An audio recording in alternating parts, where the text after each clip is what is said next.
nesse momento e nos preparar para a leitura e a exposição da palavra do Senhor. Senhor, nós queremos te agradecer, ó Pai, porque o Senhor tem falado profundamente ao nosso coração através da sua palavra. O Senhor tem nos abençoado por meio dela e te rogamos, ó Pai, que essa palavra esteja sendo, Senhor Deus, depositada, ancorada no nosso coração e que ela não sirva, Pai, de juízo para nós, porque a desprezamos, mas que sirva de instrumento de edificação para que tudo que temos ouvido, Senhor Deus, por meio da Tua palavra, do Teu Espírito Santo, usando ela no nosso coração, esteja construindo em nós a imagem de Cristo. Que o Senhor tenha misericórdia de nós. Que o Senhor esteja perdoando os nossos pecados. E que o Senhor esteja nos dando, Senhor Deus. Senhor Deus, olhos para ver e ouvidos para ouvir as maravilhas que a Tua palavra tem para nós. É o que nós pedimos, em nome de Jesus. Amém. Queridos, vamos abrir a palavra do Senhor em Marcos, capítulo 9. Agora, os versos de 9 a 13.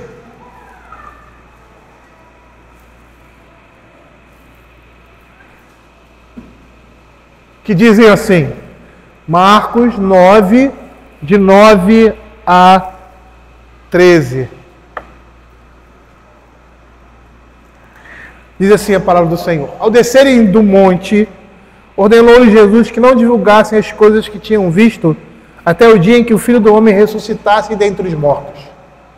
Eles guardaram a recomendação, perguntando uns aos outros que seria o ressuscitar dentre os mortos, e interrogaram-no, dizendo, por que dizem os escribas ser necessário que Elias venha primeiro? Então ele lhes disse, Elias vindo primeiro restaurará todas as coisas, como pois está escrito sobre o Filho do Homem, que sofrerá muito e será aviltado. Eu, porém, vos digo que Elias já veio, e fizeram com ele tudo o que quiseram, como a seu respeito está escrito. Queridos, percebam aqui que após aquele momento tão maravilhoso na vida daqueles 3 discípulos, agora ao descer do monte, o nosso Senhor Jesus Cristo ordena que eles mantenham silêncio a respeito de tudo que eles presenciaram.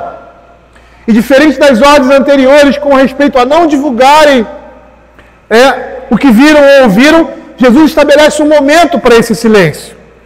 E esse momento é a sua ressurreição. Como nós já havíamos falado anteriormente, em exposições anteriores, o conceito messiânico para os judeus estava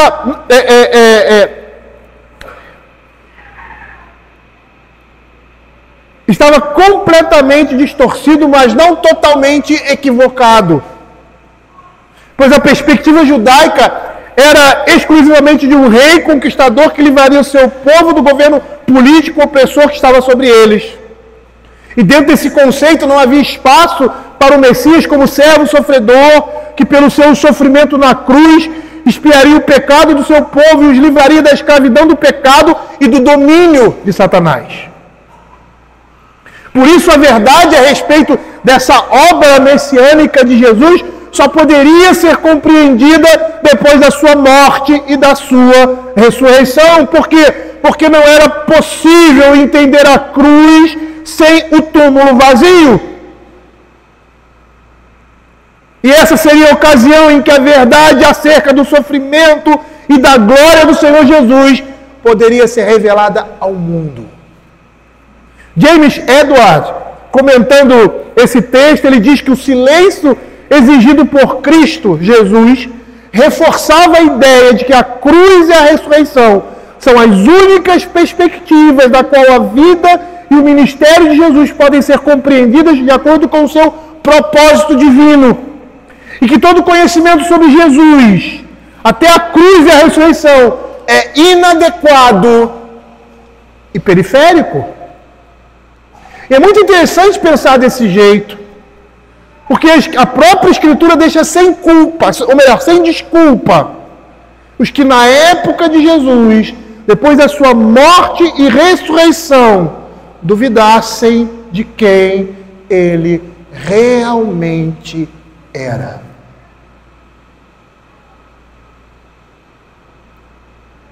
E é interessante olhar a confissão, ou melhor, a declaração de Nicodemos a respeito de Jesus, que mostra a sua confusão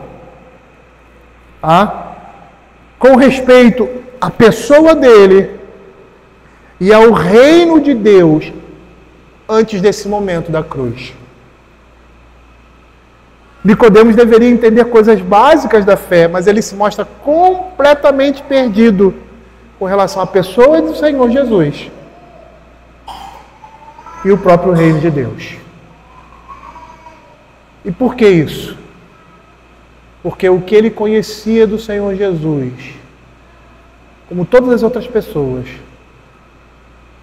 exceto alguns discípulos, era incompleto. É muito interessante a gente perceber isso quando a gente abre João capítulo 3. Abram aí João capítulo 3, versos de 1 a 10.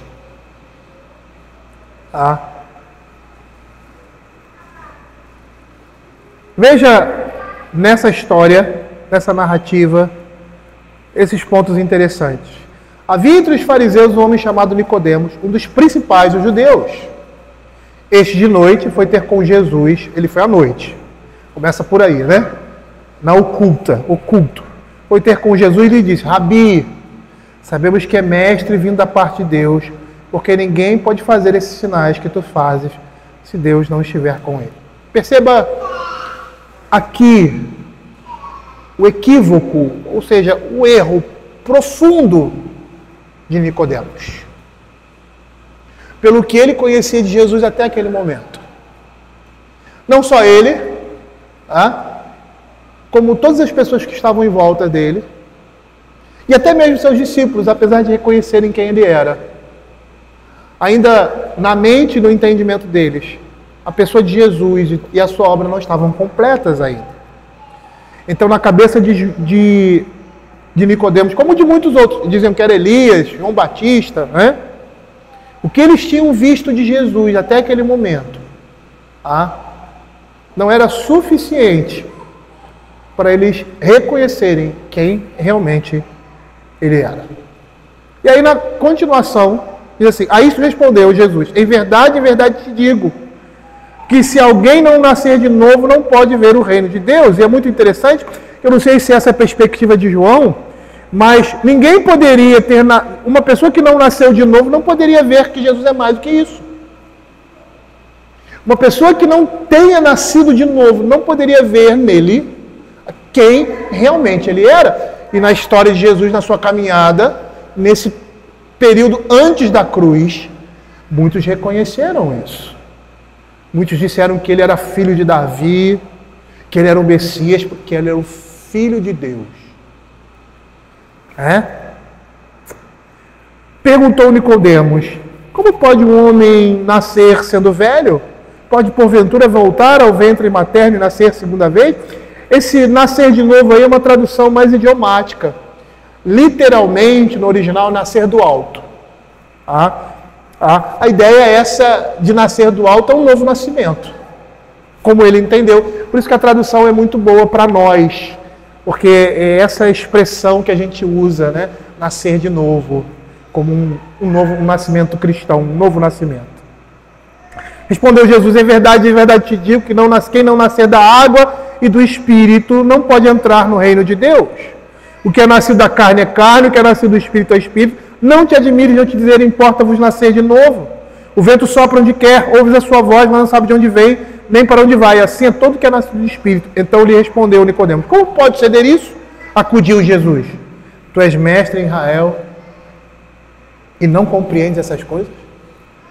Veja que Nicodemos não compreendia quem era Jesus realmente, porque ele ainda não havia se revelado completamente ao mundo. Não aos crentes especificamente, os próprios discípulos do Senhor Jesus estavam ainda, com tudo que estavam vendo, criando ali em sua mente, por meio do Espírito Santo, a pessoa, entendendo a pessoa de Jesus. E isso é muito interessante, porque lá em João capítulo 7, versos de 3 a 6, nós vemos isso mais uma vez. Agora a partir dos irmãos de Jesus. Dos irmãos de Jesus. Por quê? Por que Jesus tanto insistia? Não proclama, não proclama, não proclama. Porque antes que a sua obra estivesse totalmente completa, o mundo não iria reconhecer quem realmente ele é. Veja João capítulo 7, versos 3 a 6. Ou seja, iria olhar para Jesus e ia pensar que ele era uma outra coisa, que ele não era, como Nicodemos. Diz assim: dirigiram-se, pois, a ele os seus irmãos e lhe disseram: deixa este lugar e vai para a Judéia, para que também os teus discípulos vejam as obras que fazes. Porque ninguém é que procure ser conhecido em público, contudo realize seus feitos em oculto. Se faz essas coisas, manifesta-te ao mundo, pois nem mesmo seus irmãos criam nele. Disse-lhes, pois, Jesus: o meu tempo ainda não chegou, mas o vosso sempre está presente. Ou seja, o que Marcos está querendo mostrar aqui? Marcos está querendo mostrar que a morte e a ressurreição de Jesus revelam Cristo ao mundo de forma plena. Ele é o Deus encarnado. E essa conclusão só pode ser tirada pelo mundo quando a sua obra se completa. Perceba como os soldados, nos eventos da crucificação, chegaram à conclusão de quem ele realmente era. Abra Mateus 27, 54. E diz assim: o centurião e os que com ele guardavam a Jesus, vendo o terremoto e tudo. Mateus 27, 54. O centurião e os que com ele guardavam a Jesus, vendo o terremoto e tudo o que se passava, ficaram possuídos de grande temor e disseram: verdadeiramente este era Filho de Deus. Até mesmo os que providenciaram a sua morte estavam preocupados e ficam sem desculpa diante dos homens e de Deus por terem rejeitado a Cristo, as autoridades. Abra Mateus 27 ainda, Mateus 27, 62 a 66. Veja o que esse texto vai dizer. No dia seguinte, que é o dia depois da preparação, reuniram-se os principais sacerdotes fariseus e, dirigindo-se a Pilatos, disseram: Senhor, lembra-nos de que aquele embusteiro, enquanto vivia, disse: depois de 3 dias ressuscitarei. Olha, sem mesmo essa propaganda a respeito de Jesus, o que ele disse aos seus discípulos já corria por aí. Ordena, pois, que o sepulcro seja guardado com segurança até o 3º dia, para não suceder que, vindo os discípulos, o roubem e depois digam ao povo: ressuscitou dos mortos, e será o último embuste pior que o primeiro. Disse-lhe Pilatos: aí tendes uma escolta, ide e guardai o sepulcro como bem vos parece. Indo eles, montaram guarda ao sepulcro, selando a pedra e deixando ali a escolta. Continuando no capítulo 28, lá nos versos 11 a 15, o desfecho dessa história. E indo elas, as mulheres, eis que alguns dos guardas foram à cidade e contaram aos principais sacerdotes sobre tudo o que sucedera. Eles viram Jesus ressuscitando. Eles viram o anjo descendo e tirando aquela pedra. Reunindo eles em conselho com os anciãos, deram grande soma de dinheiro aos soldados, recomendando que dissessem: vieram de noite os discípulos dele e roubaram enquanto dormíamos. Caso isso chegue ao conhecimento do governador, nós o persuadiremos e vos poremos em segurança, porque eles seriam mortos por causa disso. Eles, recebendo dinheiro, fizeram como estavam instruídos. Esta versão divulgou-se entre os judeus até o dia de hoje. Percebam que aquilo que as autoridades temiam aconteceu, mas não da forma como eles pensaram. Por isso a mentira que eles deram era semelhante ao pensamento deles. Alguém foi lá, os discípulos dele foram lá e roubaram o corpo. Indesculpáveis eles são, pois foram testemunhas da ressurreição e desprezaram o dia da sua visitação. Tiveram diante de si a confirmação de quem realmente Jesus era e silenciaram sobre isso. Veja a ironia divina. O silêncio anterior era para que Jesus não fosse compreendido como realmente deveria ser. Mas ao final de toda a sua obra, ele agora deveria ser proclamado, e é isso que Pedro e os outros fazem. Em Atos 2 você vai ver isso. Ele deveria ser proclamado após a sua ressurreição como Filho de Deus, o Deus Emanuel, o Deus encarnado, aquele que ressurgiu dos mortos pelo seu próprio poder. Os inimigos de Jesus se silenciam. Apesar de inúmeras vezes quererem ouvir, antes da morte e da ressurreição de Jesus, da boca de Jesus, o que eles evidenciaram com a sua ressurreição. Veja Marcos capítulo 8, verso 11 e 12. E saindo os fariseus, puseram-se a discutir com ele, tentando, pediram-lhe um sinal do céu. Jesus, porém, arrancou do íntimo do seu espírito um gemido e disse: Por que pede essa geração um sinal? Em verdade vos digo que esta geração não se lhe dará sinal algum. Veja o que Mateus capítulo 26, versos 63 a 65 vai dizer.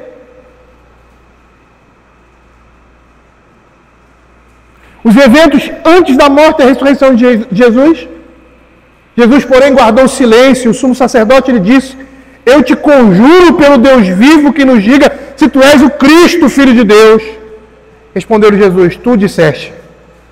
Entretanto, eu vos declaro que desde agora vereis o Filho do Homem assentado à direita do Todo-Poderoso, vindo sobre as nuvens do céu. Então o sumo sacerdote rasgou as suas vestes, dizendo: Blasfemou. Que necessidade mais temos de testemunha? Eis que ouviste agora a blasfêmia. Perceba ainda nessa perspectiva de um anúncio antecipado da pessoa de Cristo, as suas obras, antes da cruz, da sua ressurreição, de Jesus ser entendido como alguém ou algo que ele não representava verdadeiramente, quem ele não era, e necessariamente qual era a sua missão. Mas agora a obra estava completa. E os discípulos não deveriam se silenciar, mas declarar com toda a sua voz que Ele é o Filho de Deus. A humanidade, por mais que não aceite, por causa da morte e da ressurreição de Cristo, reconhece que Ele é Deus. Pode não reconhecer por sua incredulidade, mas as provas estão ali, irrefutáveis.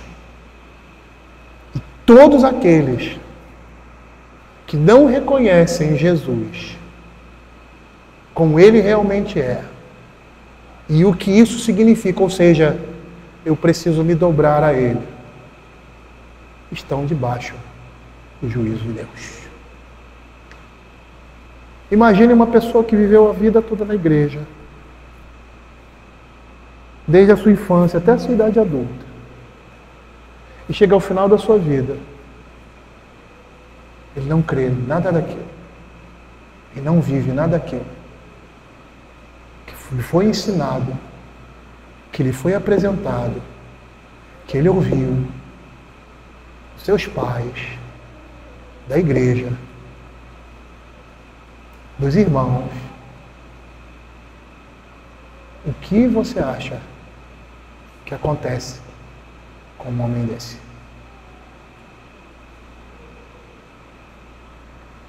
É isso que nós estamos vendo aqui, meus irmãos. Por isso a nossa responsabilidade diante do Senhor. De nunca negá-lo. De não negar a sua existência presente nas nossas vidas. Em toda e qualquer situação. Por isso, veja como a Escritura se fecha, né? Marcos capítulo 8. Se alguém quer vir após mim, 34. Assim mesmo se negue, toma a sua cruz e siga-me. Porque qualquer que nessa geração adulta e pecadora se envergonhar de mim, das minhas palavras, também o Filho do Homem se envergonhar dele quando vier na glória de seu Pai com os santos anjos. Eu gostaria de chamar a atenção dos irmãos para uma outra realidade. Uma realidade que salta aos nossos olhos aqui, mas pode não ser tão clara a nós. Entenda como determinadas verdades ou ensinos não podem ser dados antes de uma prévia preparação. Os fatos da vida de Jesus estavam sendo construídos de acordo com o tempo, a experiência e a capacidade de cada um dos seus discípulos. Vejam que eles ainda não compreendiam o que seria, no contexto aqui, ressuscitar dentre os mortos. Não que eles não tivessem nunca ouvido sobre a ressurreição, era uma crença comum, principalmente entre os fariseus, mas para eles não fazia sentido Jesus como Messias, que iria destruir os seus inimigos, dando início à era messiânica, ter de morrer para depois ressuscitar. A menção do sofrimento e da morte e da ressurreição não corresponde às expectativas dos discípulos.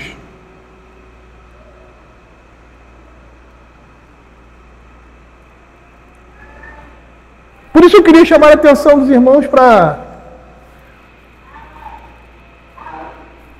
essa realidade. Por vezes precisamos ser preparados para entender e receber grandes verdades a respeito do reino de Deus. Muitas vezes pastores e irmãos que querem que as pessoas próximas compreendam coisas que jamais elas vão alcançar se não forem preparadas para isso. E o conhecimento das verdades de Deus deve seguir a capacidade e o tempo de cada um. Nós devemos ter paciência com aqueles mais lentos ou outros que precisam de uma caminhada mais longa para receberem em seus corações a verdade de Deus que está sendo trazida. Por isso que Paulo vai dizer que a gente tem que ter paciência com aqueles que são mais fracos.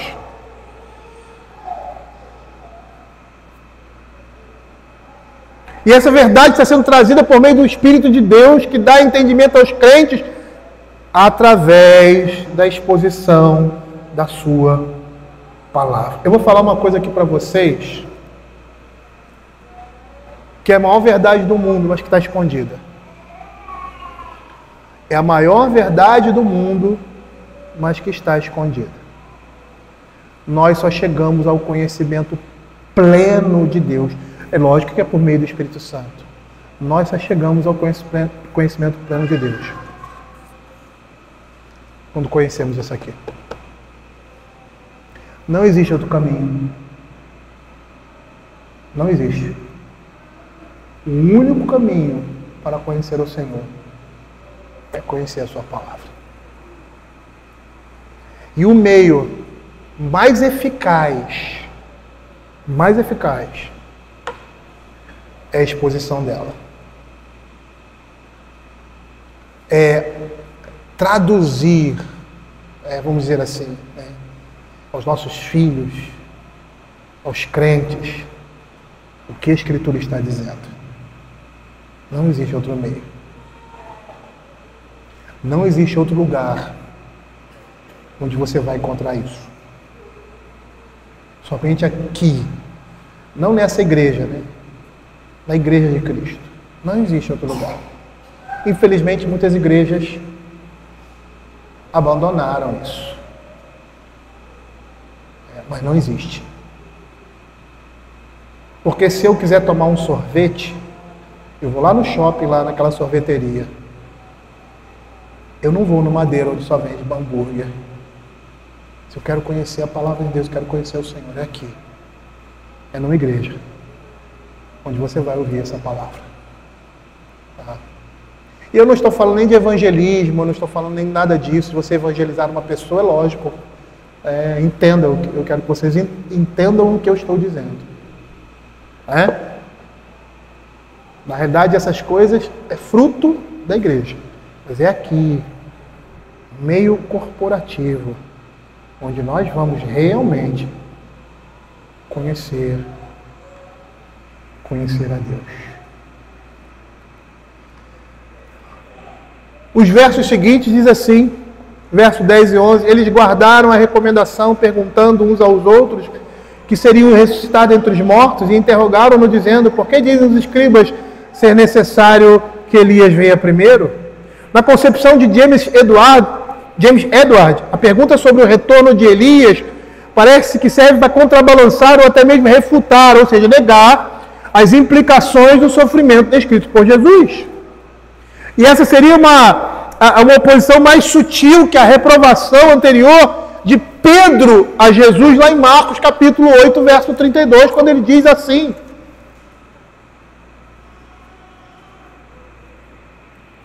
isto lhe expunha claramente, mas Pedro, chamando-o à parte, começou a reprová-lo. Aqui seria uma refutação, como ele refutou ali, não, Senhor, não é nada disso, de uma forma mais branda. Mas mostrava mais uma vez uma oposição ao Evangelho. A intenção ali por trás desse questionamento seria sugerir que o retorno de Elias para restaurar todas as coisas deveria remover a necessidade de o Filho do Homem ir para a cruz. E perceba aqui, o que nós estamos vendo na Escritura?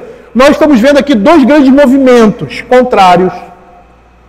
Um em relação a evitar a morte de Cristo e outro para ir em direção a ela. Porque é muito interessante isso, porque Satanás tanto quer a morte de Jesus, como também quer evitá-la. Mas Jesus somente tem como alvo um só, a cruz.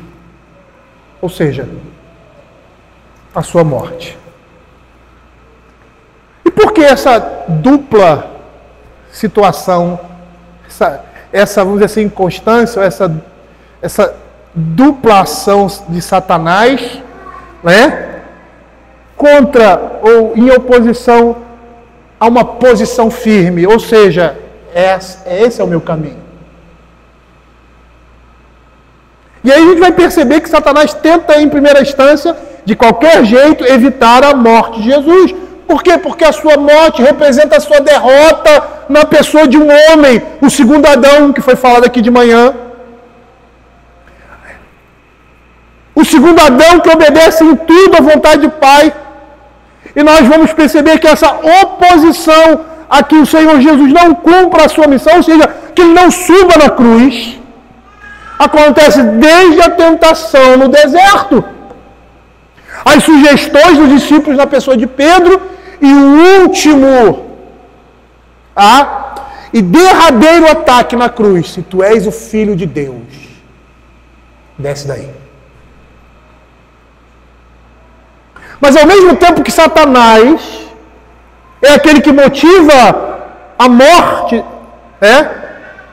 do Senhor, pois a morte é a condenação do pecado, ao mesmo tempo que ele rejeita, ele motiva, melhor dizendo, a morte do Senhor. Por quê? Porque a morte é a condenação do pecado.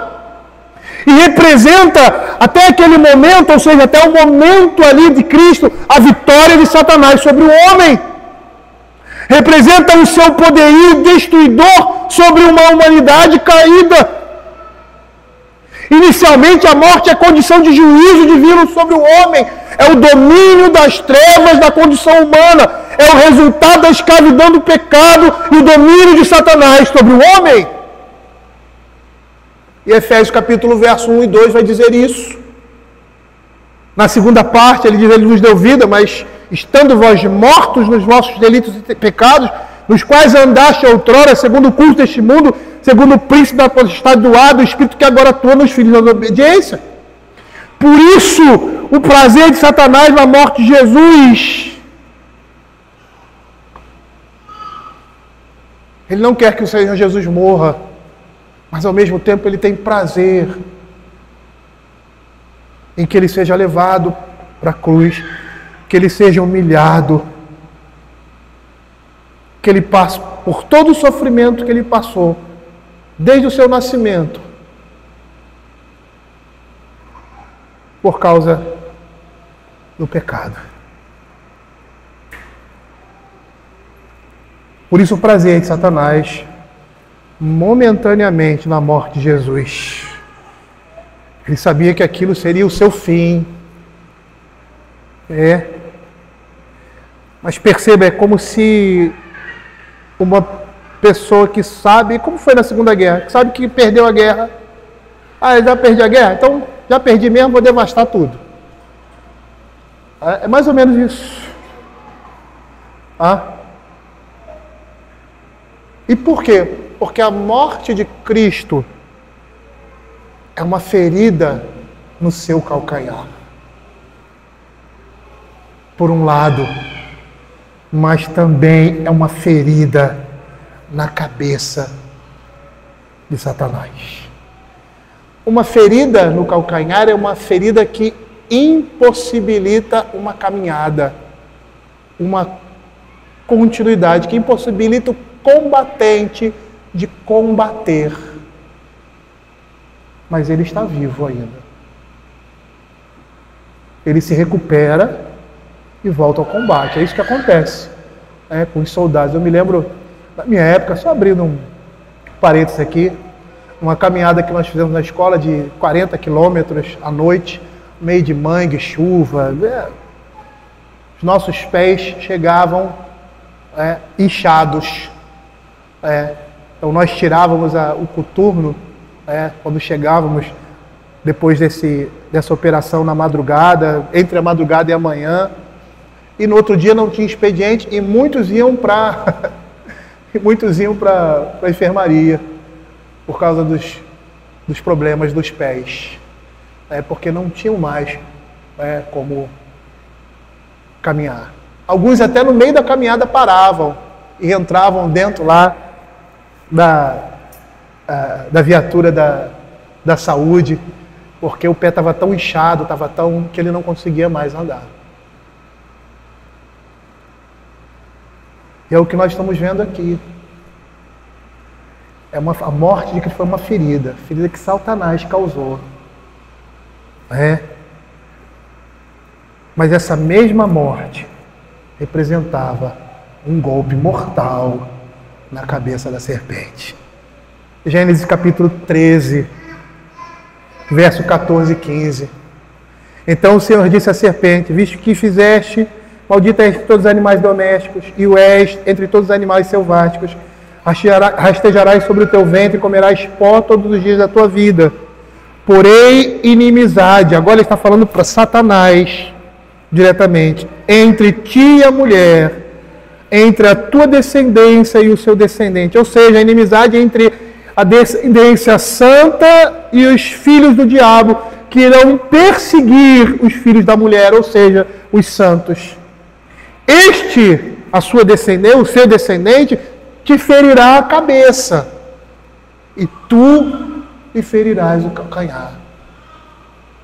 Ou seja, a morte de Jesus representa a ferida na cabeça da serpente, mas representa uma ferida no pé, no calcanhar de Cristo. E por que isso? Porque no contexto da economia divina, a morte de Jesus representa a libertação e o preço que é pago a Deus como oferta pelo pecado, como justificação do pecado. Por isso, um ar momentâneo de fracasso e derrota na visão humana caída, na morte de Jesus, mas em Cristo a morte para o crente toma outra significação.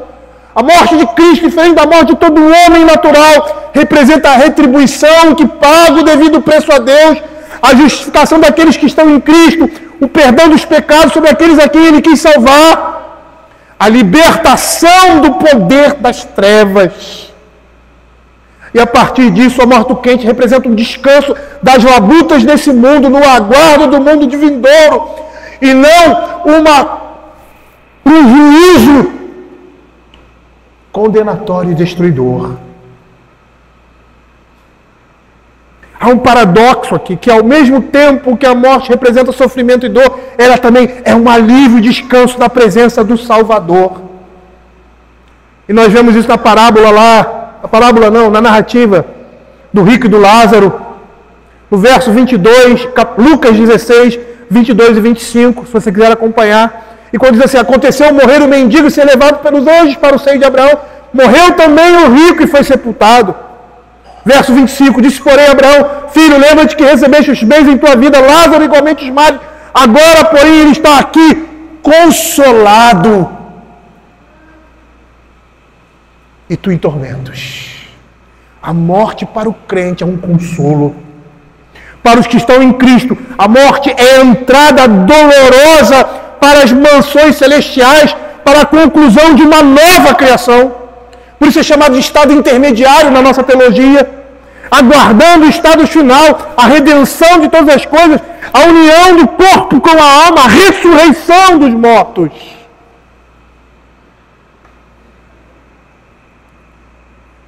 Para o ímpio é juízo, porque rejeitaram a Cristo como seu Senhor e Rei.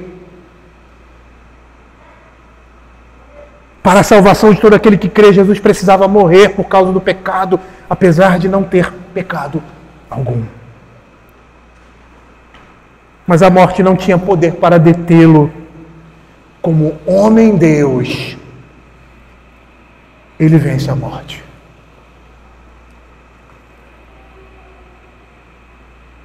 E nós também, queridos, venceremos. Atos capítulo 2, abra aí, 22 a 24.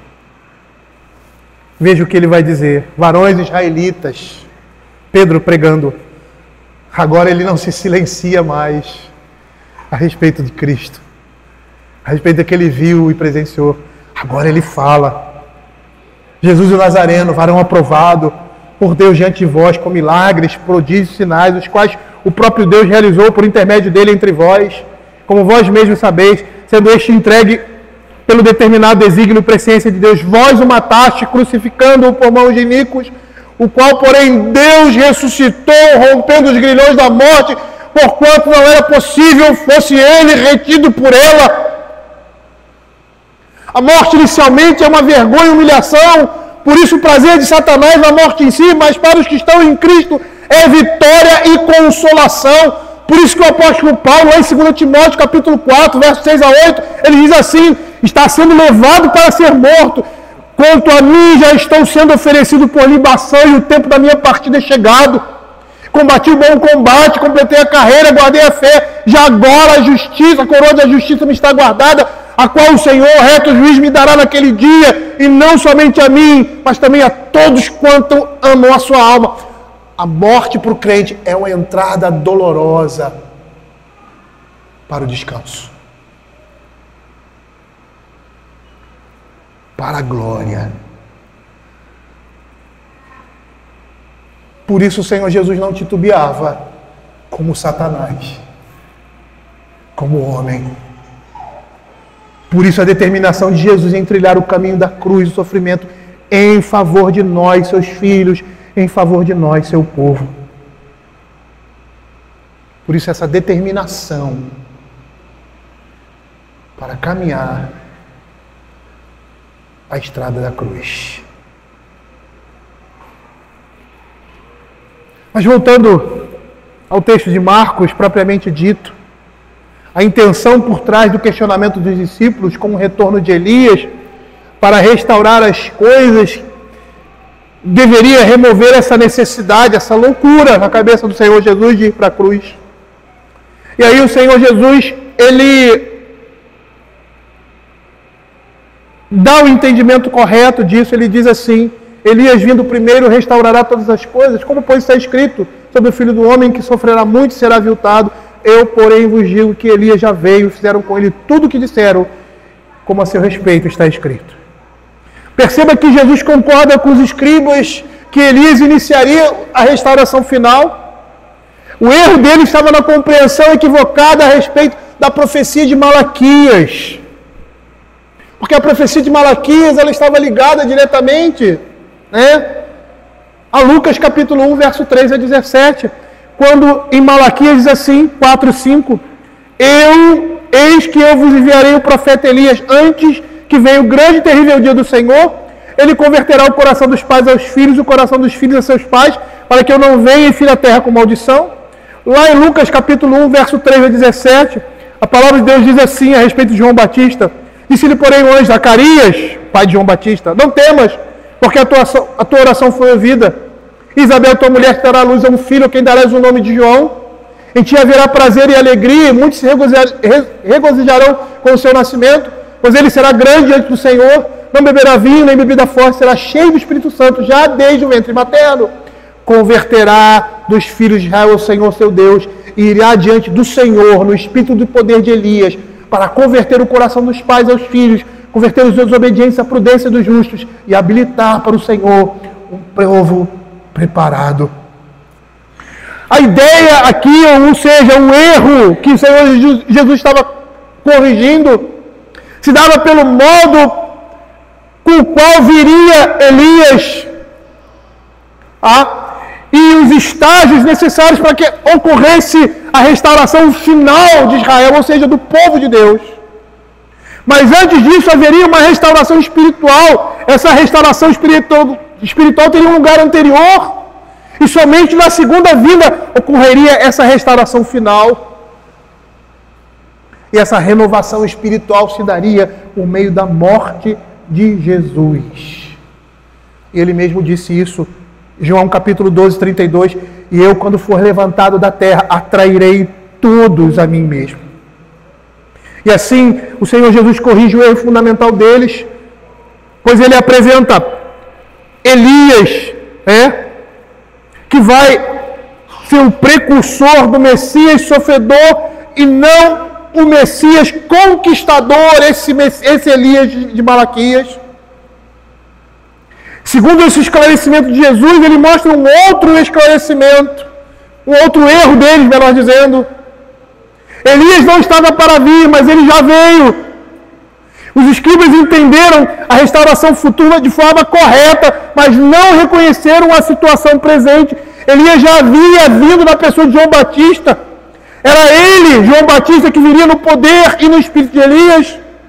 E Jesus claramente identifica João Batista a essa profecia. Ele foi o precursor do Messias, mas fizeram tudo que quiseram com ele. E quando o Senhor Jesus fala sobre isso, fala dessa forma, ele fala do sofrimento que Elias teve que ter. Ou seja, João Batista. E essa afirmação ali deve ter deixado os discípulos em choque. Por quê? Porque eles estavam despreparados para ouvir do sofrimento de Elias. Porque não conseguiam nem entender o sofrimento do Senhor Jesus. E não há nenhuma referência no Velho Testamento a esse sofrimento que ele sofreria antes do dia do Senhor. Mas essa referência faz relação a João Batista. Como o Senhor Jesus muito deixa claro nesse episódio, mas que não está registrado aqui, mas em Mateus capítulo 17, verso 12 e 13, quando diz assim: eu, porém, vos declaro que Elias já veio, e não reconheceram, antes fizeram com ele tudo quanto disseram. Assim também o Filho do Homem há de padecer nas mãos deles. Então os discípulos entenderam que eles falaram a respeito de João Batista.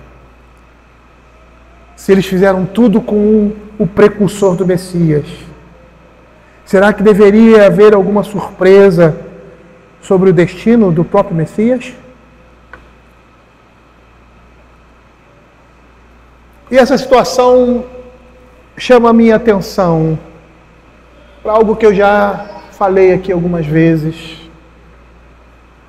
Olhe para essa situação e perceba como o ensino distorcido da Escritura pode levar os homens a cometerem tamanha atrocidade.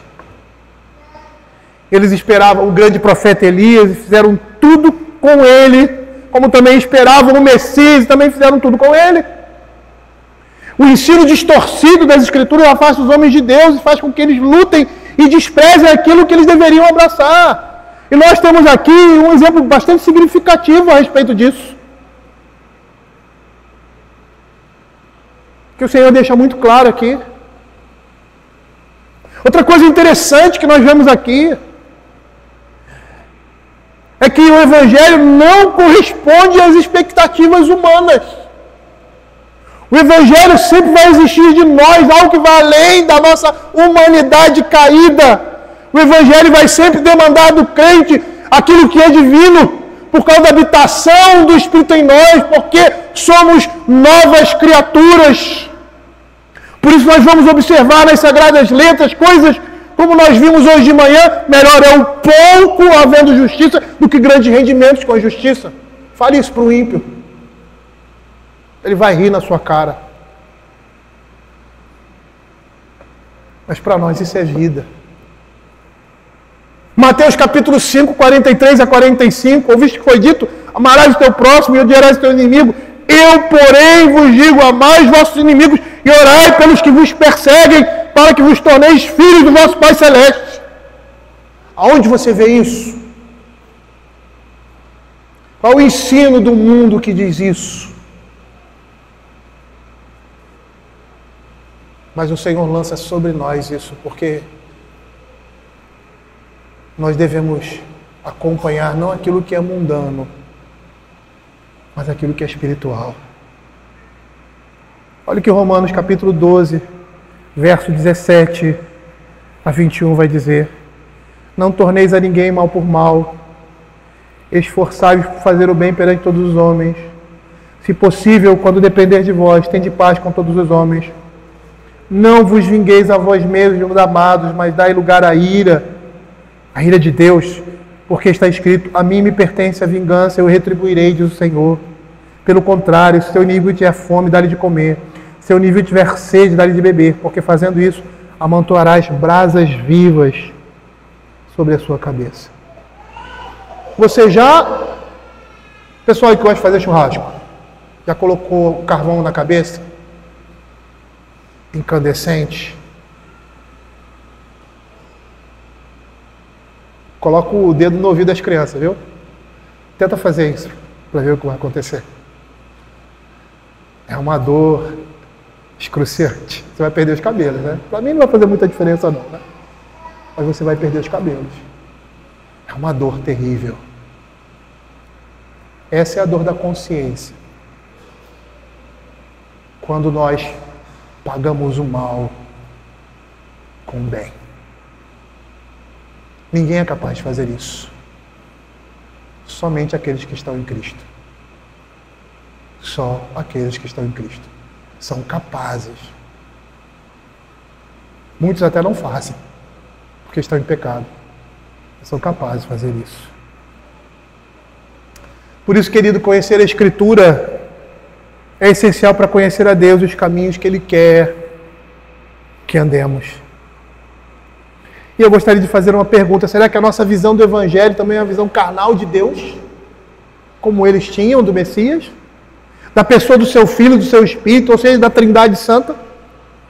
Será que estamos tão apegados a esse mundo que não conseguimos perceber que a nossa vida vai muito além disso e que estamos prosseguindo para o mundo por vir e que disso depende o que conhecemos de Deus e da sua vontade, e essas coisas, essas situações do mundo vão exigir de nós, como nós vimos no texto do livro de Hebreus, capítulo 11, andarmos pela fé, e quando andamos pela fé falamos coisas que o mundo não acredita.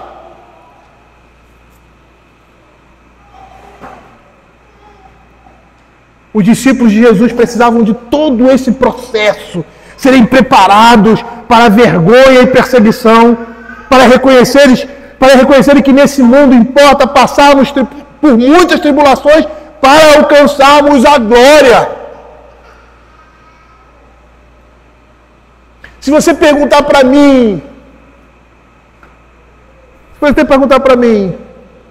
se você tivesse que refazer algumas coisas, por exemplo, você tiver que alcançar alguma coisa, você tivesse que escolher entre um caminho fácil para alcançar ou um caminho difícil, o que você escolheria?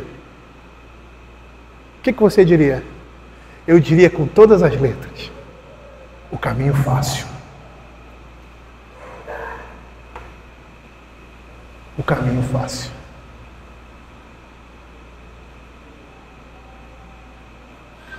Mas a santidade de Deus exige de nós o caminho difícil. É a porta estreita. não é a porta larga.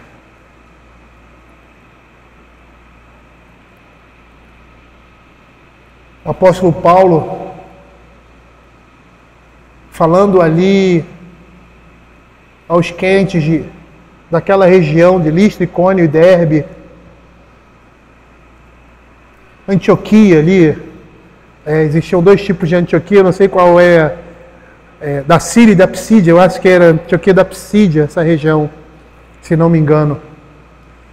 E aí ele diz lá em Atos capítulo 14, versos 21 e 22, ele diz assim: e tendo anunciado o evangelho naquela cidade, e feito muitos discípulos, voltaram para Listra, Icônio e Antioquia, fortalecendo a alma dos discípulos, exortando-os a permanecerem firmes na fé, e mostrando que através de muitas tribulações nos importa entrar no reino de Deus.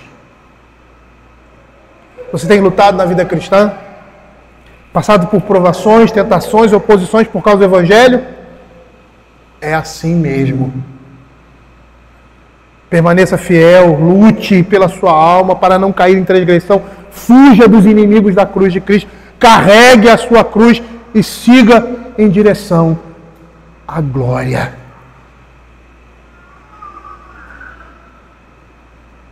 Paulo, diante da sua morte, por causa da sua fé, ele diz: quanto a mim, estou sendo oferecido por libação, e o tempo da minha partida é chegado. Combati o bom combate, completei a carreira, guardei a fé. Já agora a coroa da justiça me está guardada, a qual o Senhor, reto juiz, me dará naquele dia, e não somente a mim, mas também a todos quanto amam a sua vida. Nós queremos fugir, muitas vezes, da dificuldade. Nós queremos fugir, muitas vezes, das tribulações. Nós queremos fugir, muitas vezes, dos problemas. Mas o caminho que o Senhor trilhou para nós, para entrarmos no reino dele, passa por todas essas coisas. E isso demonstra uma coisa: a nossa pecaminosidade e a sabedoria de Deus.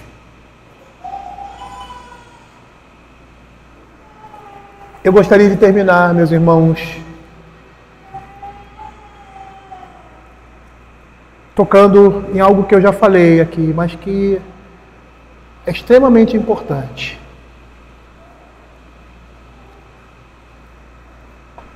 Extremamente importante. Aqueles homens ali, os fariseus, os homens que tiveram conhecimento de quem Jesus é, o mundo sabe, pelas evidências históricas, que Jesus Cristo é Deus. Eles podem não acreditar. Eu não acredito. Mas aconteceu isso e isso. Porque fé é algo que toca na alma. O mundo sabe. O testemunho de Cristo foi dado. As evidências nesse mundo foram apresentadas.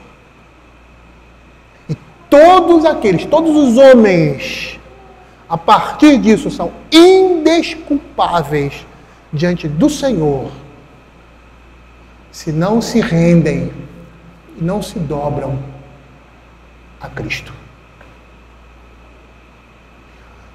Cada um de nós aqui será indesculpável diante de Deus se no percurso das nossas vidas nós abandonarmos o Evangelho. Não estou dizendo cair em pecado.